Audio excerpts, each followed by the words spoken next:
Atrodamies Valmieras svētkos 25. gadā, jūlija beigas. Un mēs atrodamies pie dabas spēka meitenes no Cēsu novada Stalpes pagasta. Nu, stāsti, kas tu tev uz sirds te ir? Dabas spēka saimniece Inese Mangula.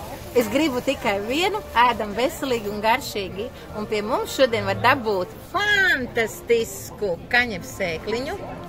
Uztaisīja kaņepu revolūciju un parādīja, ka sēkliņa var būt kaņepīte nevis tikai ieļaina, bet arī šāda, pulverveidīga.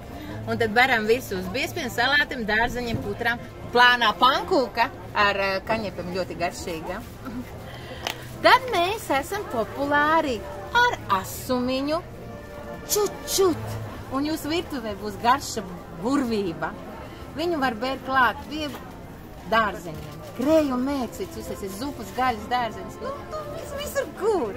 Man ir tāds mīļš teiciens. Uzbērsiet tik, varēsiet būt čārties, uzbērsiet daudz, mute vaļā stāvēs. Un tas ir ķipuks, dile un pētersils. Dzīvē asumiņu arī vajag. Pērkam.